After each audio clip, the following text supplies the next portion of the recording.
Hi everybody, Hiho Silver here. It's been a while since I've done an episode in the Bunker Bullion series, so here's episode number 20.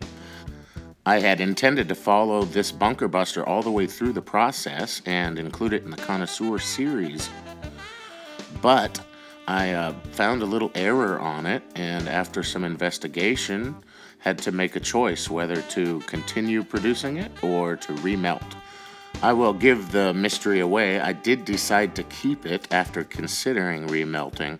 I'll let you in on what I was thinking as I go here. So, good pour, looked good. Got a nice, good shape to the bar.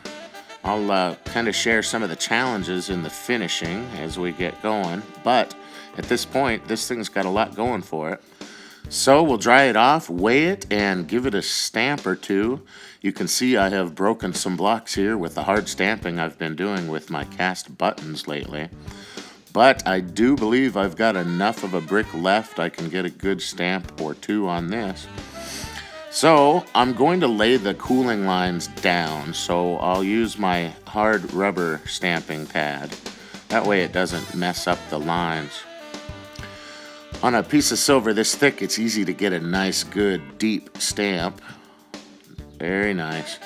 That's the logo I had made at Infinity Stamps, or the stamp I had made of the logo I made myself.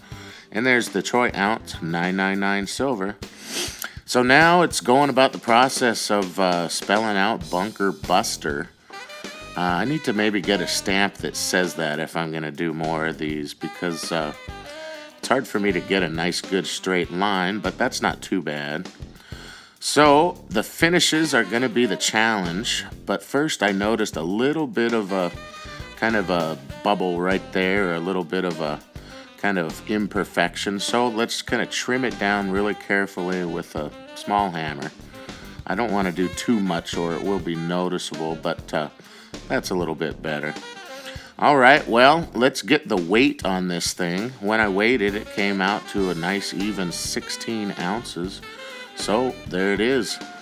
Lots going for this, like I said, so I'm going to invest some time. I'm not positive I'm going to keep it, but we'll give it a shot. The goal was to create something for the Connoisseur series, and those need to be super, super close to perfect and can't have any human error on them.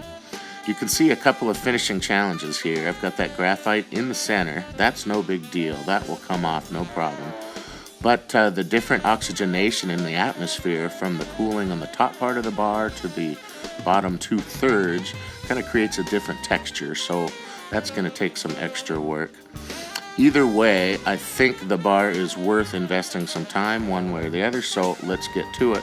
That's the Flitz polish, love that stuff. And then I got my Dremel tool. We'll start on low. With the Flitz, you want to get a nice little paste going. So with the low setting, I'll kind of smear that around a bit. That paste is kind of what starts to really create the shine as you remove it. There it is. Pretty cool, man. So let's take it to it high speed. You can see how quickly on the right side it polishes. That's the part that was cooled differently. And then, right there, man, that's where I noticed. Dang, is that an error? Did I just hit it with the Dremel? Crap. That is not allowed. But I didn't think I hit it. I didn't hear myself hit it. And upon further investigation, boom, I thought right there, that's where that mark came from as it hit the edge of my quenching pool.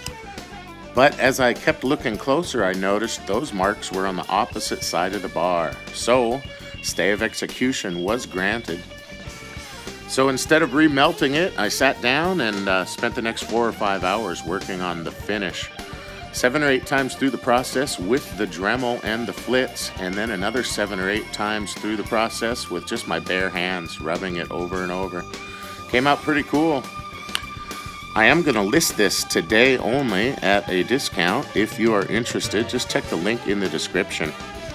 Well, I hope you enjoy this series, dudes, the Bunker Bullion series, which has followed me from a true novice into the process of learning to be a craftsman and hopefully someday a true artist.